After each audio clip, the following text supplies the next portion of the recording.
Eh, Fíjate lo que dice aquí, hay un artículo escrito en esta revista, aquí está, por un venezolano al que yo respeté mucho, mucho, y lo leí mucho, el doctor Domingo Faustino Maza Zavala. Él escribía un informe económico, creo que semanal, en esta revista, fíjense. Maza Zavala, informe económico. Los efectos del programa de gobierno. Estaba comenzando el gobierno de Carlos Andrés Pérez. Y él toca aquí el tema de la vivienda. Voy a leer solo media página. Fíjense lo que dice Maza Zavala, porque esto es muy aleccionador. El capitalismo, él fue un pensador socialista, el doctor Maza Zavala. Los sin techo de cuello blanco, dice, oídos sobre todo la clase media, los sin techo de cuello blanco, leo, el alza de los precios de la vivienda y de los intereses hipotecarios excluye prácticamente del acceso a un techo propio a grupos amplios de la población, situados en la categoría económica, sociológica y cultural que se ha dado en llamar clase media. En lo económico, esta clase está comprendida en un intervalo de ingreso familiar que va de bolívares 12.000 mensuales, 3 salarios mínimos en aquella época, a bolívares 20.000, 5 salarios mínimos.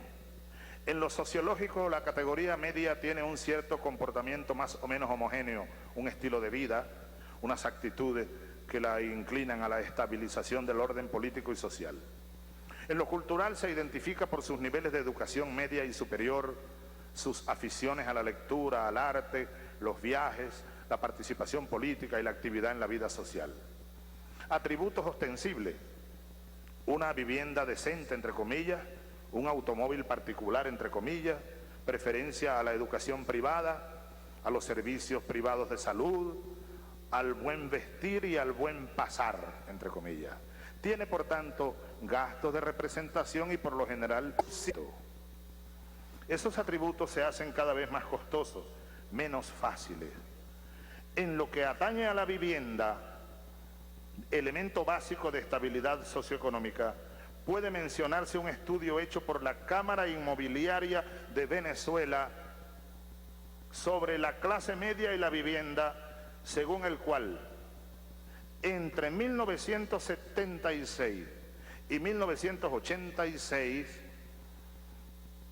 el ingreso de los empleados se deterioró en términos reales en un 40%. Esto es bueno sacárselo a los que dicen que en el pasado con los adecos se vivía mejor, con los copellanos se vivía mejor, que llegó Chávez y acabó con el pueblo, etcétera, etcétera, ¿no? El aumento, sigo leyendo, el aumento de los precios de los alimentos determina que más del 50% del presupuesto de una familia de clase media se destine a la alimentación. Estamos hablando de la clase media. ¿Y los pobres? Pues se morían de hambre. En 1987, sigo leyendo, menos del 3% de los hogares urbanos obtuvieron ingresos superiores a bolívares 20.000 mensuales. Un 26% percibieron ingresos entre bolívares 5.000 y bolívares 9.000 mensuales. Un 25% obtuvo entre bolívares 3.000 y 5.000. Estimativamente, por tanto, la clase media representa un 20% de la población. Entonces, ¿no? En cuanto a la oferta de vivienda, en 1987 el sector privado venezolano construyó apenas 17.000 unidades habitacionales, con precios superiores a bolívares 450.000. En términos de índices, con base en 1976 igual a 100, mientras el ingreso familiar se elevó hasta el año 87 en 120%, el precio de una vivienda media lo hizo en 260%. La brecha se ensanchó fuertemente entre 85 y 87. La tasa de interés nominal hipotecaria no subsidiada aumentó entre 1976 y 1988 en un 50%.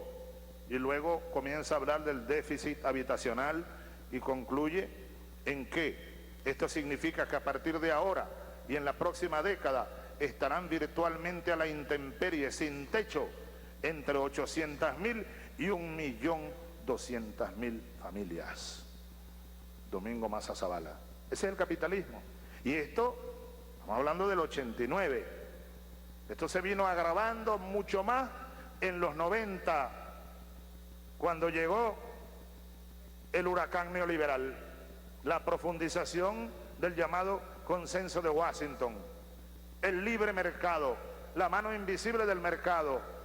Ese es el proyecto que carga la burguesía por allí en su empeño desesperado, y que se estrellará contra el muro de la dignidad popular el próximo 7 de octubre en las elecciones presidenciales.